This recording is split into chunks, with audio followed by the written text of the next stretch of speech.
Aloha, everybody, and welcome to this episode of Faith and Family First. I'm your host, Eva Andrade, with my co host, Marcus Oshiro, and we're going to be wrapping up the 2025 legislative session. We're going to talk about being fearless, we're going to talk about being faithful, we're going to be talking about being focused, but remaining calm, remaining plugged in, because even though the battle is over, the war is still being fought. So let's chat about that.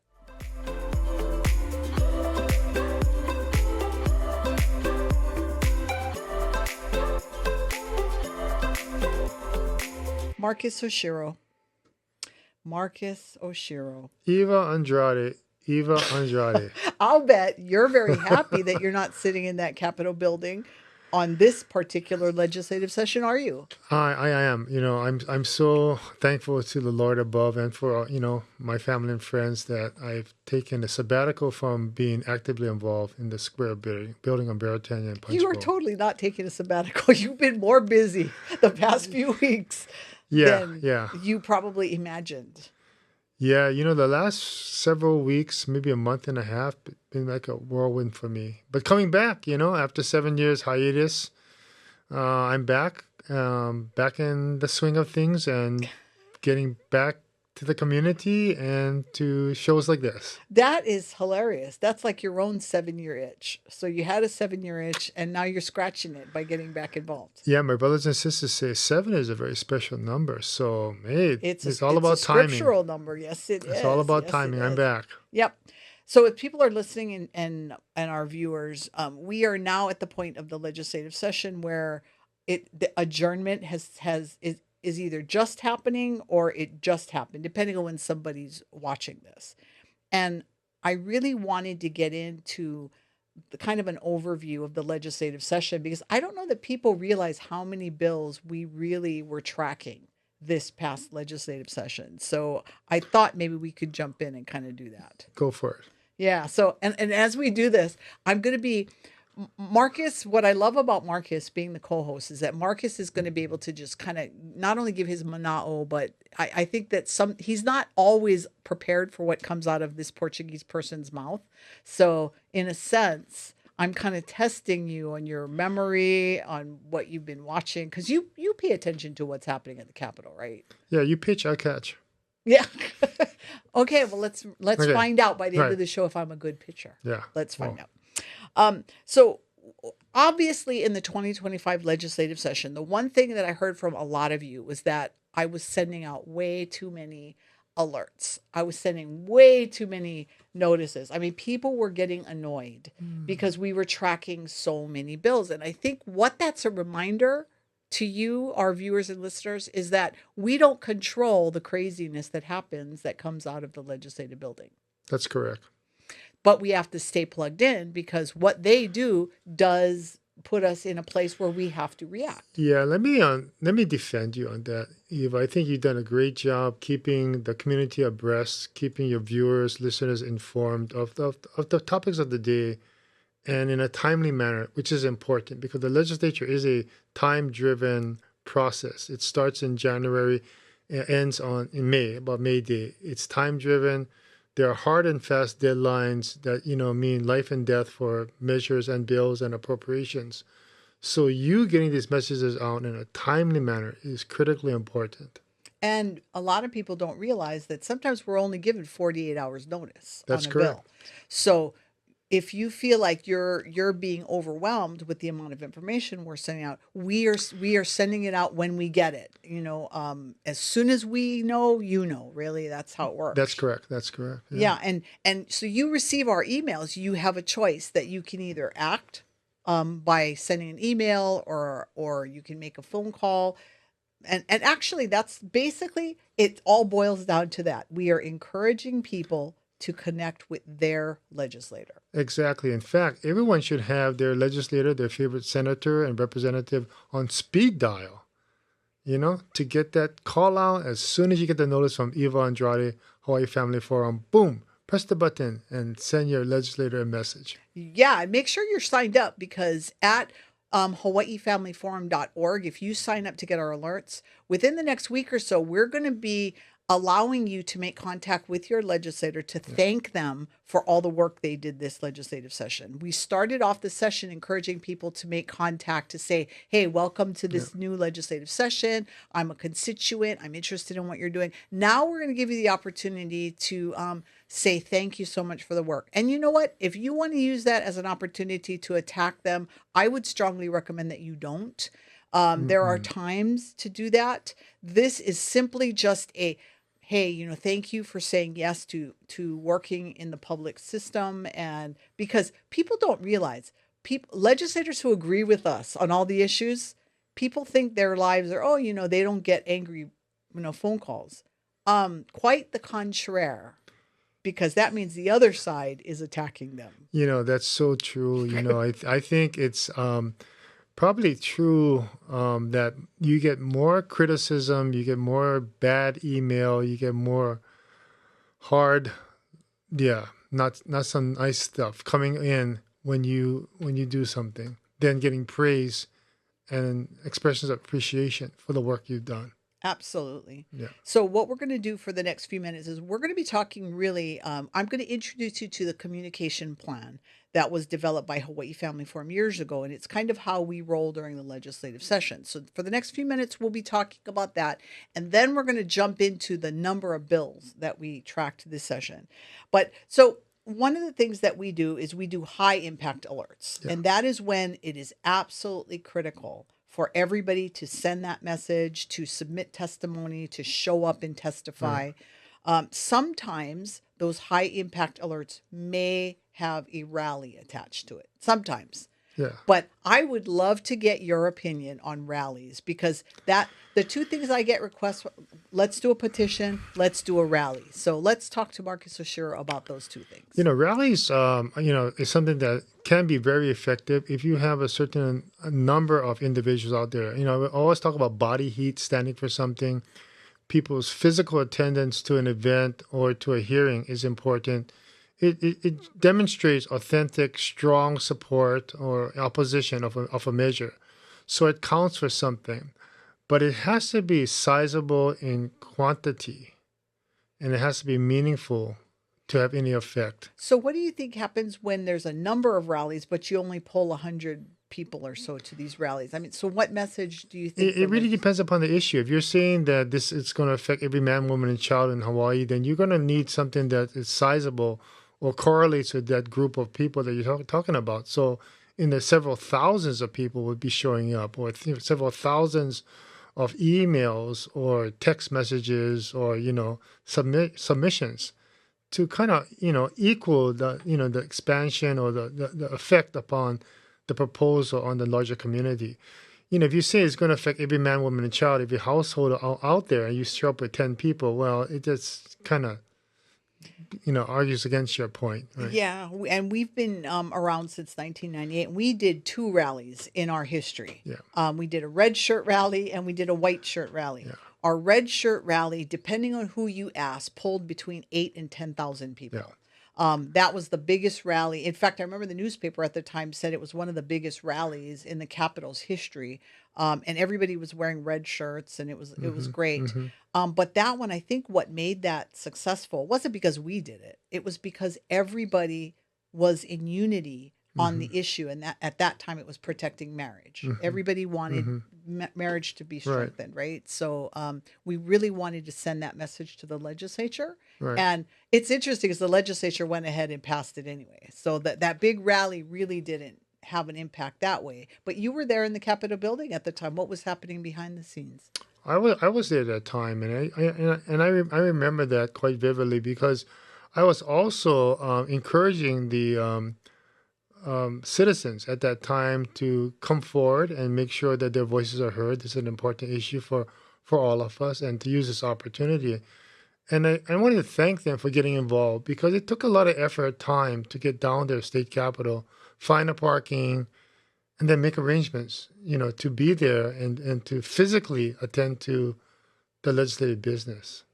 Absolutely. And we did a white shirt rally the following year. It was predominantly about, there were several issues we were doing. So it wasn't quite as big as the red shirt one, but that one was quite big too. And again, I think it was because people were unified in the message. And that's the other thing. You don't want to have a rally and everybody that shows up is mad. No, no, no. Because in Hawaii, that kind of rally Yeah, is not going to move the yeah. needle. You know, we've had other groups. You know, there have been issues regarding certain land tenure issues or Hawaiian culture issues where you have a large population of Hawaiian activists appearing. You've also had groups of environmentalists also attend to the state capitol, social workers. We've also had some local surfers, you know, Mm-hmm. down at Kewalo area, Kaka'ako area, regarding the shoreline area. So, you know, people do come out in groups and convene a rally, and I think that's important, and it does mean something. And you know what? And so I want to be fair. I don't want to look like we're picking on our own people. Yeah. I'll tell you some of the rallies that have been recently about anger towards President Trump, people showing up at the Capitol and being angry at him. Again, I don't know that that necessarily moves any needles because you got a lot of angry people. That's how they come across on camera. That's how they come across with the signs they're holding. And Hawaii, one of the things I love about Hawaii is that we've tried to move past all of that, but we haven't been too successful. Yeah, and I kind of agree with that, Eva, because they also appear on Saturday and Sunday, but there's no one around in the building. There's no business being conducted, and so they're basically playing to the same choir of several tooting horns passing by. Yeah, and their social media. They want to post some good pictures on Facebook and X and Twitter, and Yeah, I'm like, but it oh, is what it is, right? yeah, it is. It is. So the other thing that we talked about the high impact alerts, right? The next thing is that we want to make sure that we're doing a clear and predictable kind of schedule. Now, we can't control when the bills pop for hearing, but we want to make sure that we're pretty organized in how we send the information out. What is this bill about? When is it being heard? Who are the members on the committee? Um, a lot of times we're encouraging constituents to contact their people on the committee. So sometimes people might not get the notice because who's getting the notice is the people who are in the constituencies of the legislators on the committee. That's correct. Now, that's not always the case. If we need everybody to get involved, then we'll send it out. But I think that's part of the problem too, is when you have inconsistent messaging and talking points that are confusing to people, or you're just sending out talking points where people don't understand the issue, they just know the talking point, then of course that's a problem too. Yeah, that's a problem that all organizations face. You know, both proponents and opponents of any measure. I think it's one of first activating and educating the constituency. You know, for supporters of a bill or opponents of the bill, they need to know what's the bill about. You know, the nature, the gist of the bill. What, in a nutshell, what is the bill seeking to do or not to do, and then the messages to the various bullet points, right? Right. Suited to that individual's Right. level of comfort, right? Right. And you want it to be editable in a sense where you're giving them, okay, so here's the history of the issue. And we do that through when you go to Hawaii Family Forum's website and go to our action Yeah, center, yeah, we have the bill number, who yeah. sponsored it, we have what the bill's about. We try to give talking points.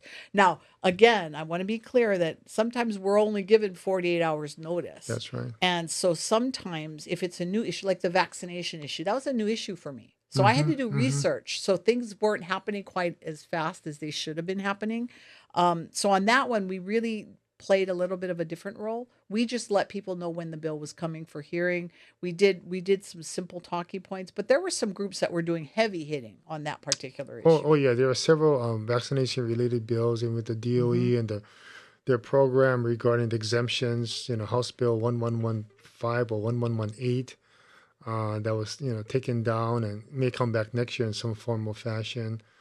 There is another bill dealing with the universal immunization special fund bank account of vaccines that was approved and was funded of a little less than $1 million per year. That was a governor's bill. That's moving forward. And there was another bill dealing with some vaccination issue regarding the chicken flu. Is it chicken flu? Oh, bird flu. Yeah, the avian. The avian flu. Avian Yeah, flu and other kinds of right, issues right, coming up. That right. that bill didn't make its way through. Yeah.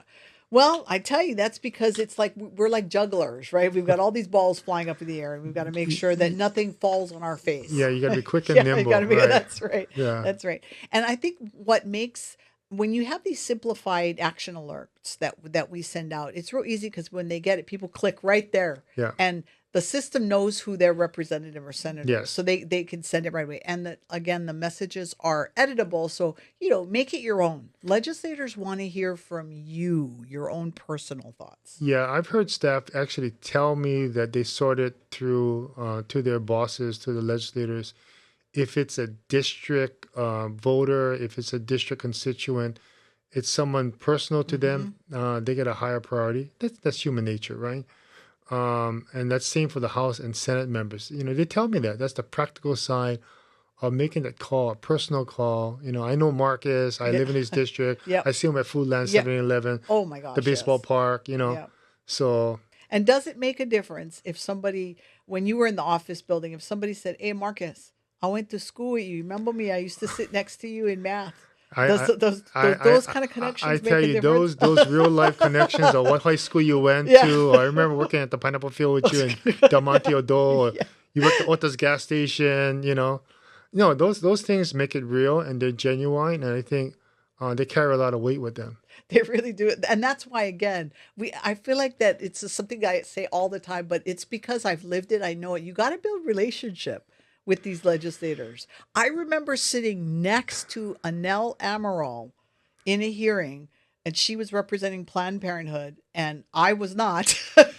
And we were just, there's that push and pull of, that feeling of being not in agreement with someone until she asked me, "Oh, where are you in grad?" And when I said Star of the Sea, she said, "I went to Star." She was a Star to Sea Yeah, grad. right. And you know what? We still did not agree on any of the issues, but there was something magical that happened because we made that connection. That's what it's all about. Politics is all about relationships. You're not going to agree 100% with anybody on any issue. That's just the nature of the beast. Who we are. But to have the relationship is important. I think that's really an important message for this show, Okay. that the legislature wrapping up after 4 months, January, February, March, April, May. The next 8 months is the time you develop a relationship with your elected official. Which is exactly why we're going to want to sign up to get our alerts, because if you're going to get it, you're going to get an alert, or not really an alert, but you're going to get a notice next week, around next week time, that's going to say, "Hey, say thank you," and make that contact. 'Cause it's going to be, I'm telling you, it makes a difference, and they'll remember. They'll remember. This legislative session I actually had, because even me, as long as I've done this, I have not met every single legislator because not all of them sit on all the committees, right? Right. But I do remember bumping into a couple legislators that said, "Oh, I know who you are." And I don't know if that's good or bad, but because they treated me with respect, I figured it was good. It's always good, Eva. Why? Because they remember you. They remember, and they know who you represent, and they honor you, and they respect that. I always tell people, never burn bridges. Always tell the truth. Speak with integrity. You represent your client or your cause by who you are. And you have that, Eva. When you all go there, they trust you. They may not agree with you. They may oppose you, Yeah. And they probably would wish that. but they trust you, and Yeah. they know where you're coming from. They know that you're coming from a good place and a good heart. You know what I love? So I'm not going to say who it is because you and I know we have to protect our confidences, but we were meeting at the Capitol with a senator, and the senator said that they had watched our podcast on the budget. You Yeah, remember I that? remember that. And this particular senator, it surprised me, first of all, that this particular senator, who doesn't agree with us on any of the other Right. issues, but was truly grateful on the way that we talked about the budget and said they watched our show. And I was blown away. I was totally blown away by Yeah, that. that was a very nice compliment that he presented to us. Yeah. Yep. And the other great compliment about, and I'm only saying this, people, so you can share, subscribe, hit that notification Oh, button, because people are enjoying this. Marcus's wife told me that yeah. her mother heard us on the radio. Yeah, my mother-in-law has actually called my wife and said, "Hey, I hear Marcus on the radio." And she goes, "Were you on the radio?" I said, "No."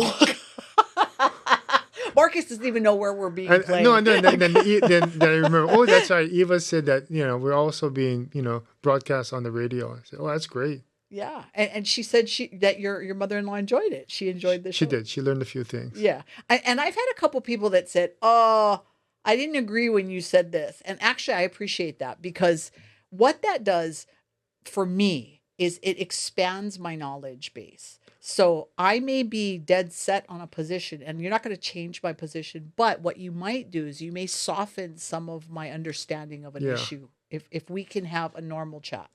Yeah, that's what we need to do more of. We need to have more conversations, talk story, really heart to heart, sharing of where we come from, our manao, individually, collectively. That's what we need to do. And I think that's what this show does. It really prompts that. It really does. And you want to make sure you stay tuned because next week I'm going to be interviewing Marcus because a lot of people might know Marcus. They know he was in the legislature. They know that he has all of this experience and now they're seeing him do, talks and trainings and everybody wants Marcus. But I've had a few people say, what where's Marcus from? What school he grad? And stuff like that. So stay tuned for the next show because we're going to dig deep into the psyche of Marcus Oshiro. And we're gonna start a new segment hopefully in the near future, which we used to do according to Jim. So now we're gonna do according to Marcus and kind of just let him just go off on whatever topic, so stay tuned for that. All right, let's take for the next couple of minutes. Let's talk about some of the issues Okay, that sure. we fought. So one of the big issues that we talked about was in the area of life and reproductive rights. And those were those constitutional amendments, right? We Oh, had yes. some dangerous constitutional amendments. We had one that was going to make it a constitutional right for people to have Contraceptive services. contraceptive services. Another one was going to have to do with their gender identity stuff. Was that we had a constitutional amendment, but that one didn't move. But that one was introduced. Yes. Yeah. But we did have a bill specifically about that would have expanded 11. That was Senate Bill 1150. You remember that one? That was gender affirming The care. gender affirming care. Yes. Both medical and surgical. Yes. And that also, so we have several categories. We have another category, protecting children, and it falls under that Okay, one too. right. But then we had a couple of bills. The ones that we were really fighting were the Constitutional Amendment, because that would have been horrible to add reproductive. That's what it was, reproductive freedom. We were going to add reproductive freedom to our Constitution. Yeah, and I chimed in at that time thinking that there might be like 14 or 15 states that have done that to their state constitutions, but really that's unnecessary. It's really just goes against any need in Hawaii. We already have adequate protections for those privileges, those rights, statutorily and with the U.S. Supreme Court's decisions. So I couldn't see the necessity to do that with your organic, fundamental, foundational legal document, the state constitution. There's no need to amend it. No, and we have to remind everybody that these bills are not all of these bills. We have a 100% success rate for this session. Never happened before, but every bill we fought ended up being deferred. But that's the problem. The deferred does not mean dead.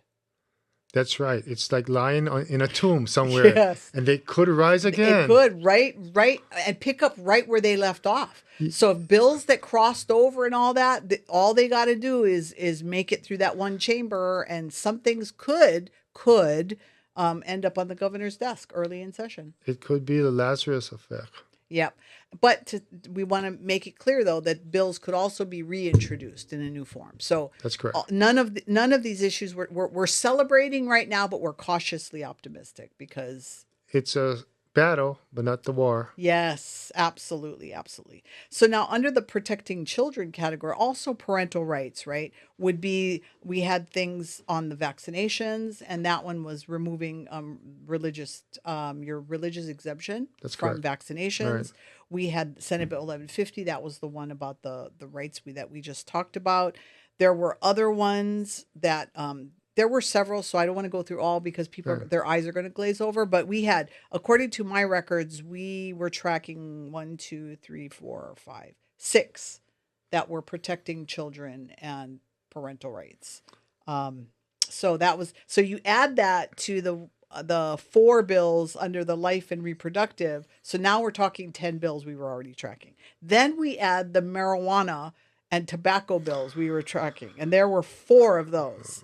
And these were the ones that were going to legalize recreational marijuana, or in some cases, we're going to make the decriminalization process even worse. That's correct. Yeah, those were snuffed out earlier. Again, we give out kudos to Speaker Nadine Nakamura, first time speaker, first woman speaker, who had the foresight and intelligence to snuff those bills out early on.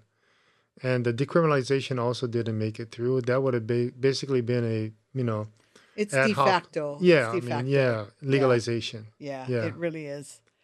Now, of course, it leads us to our last group of bills, which were all the gambling bills. And there were 4 gambling bills that actually moved. So we were testifying on all 4. So it makes me laugh. And Marcus, I don't want to get too much into the weeds on the gambling ones, because Sure. we did several shows on the gambling issues, and right. people can go look at these. Yeah. But where I want to tap into your knowledge and experience is, I want people to understand that lobbying is more than just showing up at the Capitol and testifying, because um, I'm only one person in the office. So sometimes I don't go to every hearing. Sometimes I miss a hearing. And then people are like, well, you weren't there. So, but there's more to lobbying than just being at the Capitol, isn't there? There is. There's 24 hours in a day, and lobbyists are working 24 hours in a day, 7 days a week. They're calling them. They're taking them out to lunch. They're bringing them small little tokens of friendship and aloha. They're weighing in for the interests of their clients. And I believe we're outnumbered. You're outnumbered, Eva. Oh, my Maybe God, yeah. 16 to 1. Not only in people, but in money. Oh, no. Yeah, they were getting paid a lot of Oh. money. And we can talk about it later on when we actually look at the campaign spending reports Yeah. that will go in. Yeah, and we're going to I mean, do the that. ethics filings. Yeah. Oh, right? guys, we're going deep. We're going deep. You're going to see this stuff. You Going guys are deep. going to say, that much money? I'd rather go and sign up and be a lobbyist. That's No, just kidding. All right. Well, we're, of course, as always, we've run out of time, but we're gonna just end on a few positive things that we want you to keep in mind as we're moving into this next part of our year, which is going to be the education part of the year, right? We want everybody to stay in prayer. Absolutely be in prayer every single day, because nothing we do would be successful if we didn't first plug into the source, and that is the Lord Jesus Christ. We want to remind you that we represent not only the Lord Jesus, but we represent this place we call home, Hawaii. And everything we do is going to be grounded in love and in aloha, never in a spirit of fear and never in a spirit of weakness, but definitely in a spirit of caring and malama and love of the land, because that's why we believe what we believe. We want you to remember that everything we do is encouraging people to be that hero for the next generation. Because if somebody is not speaking up for them, then who is? And that's going to be our major call. And of course, presence and preservation and hanging in there, because the battle is not over. So, Marcus, any final words? Hana ho, let's do it again. All right. All right. Well, thanks everybody for joining us. Stay tuned for the next show when we're going to be talking about the deep secrets of Marcus Oshiro. We'll see you all next week. Mahalo, everybody.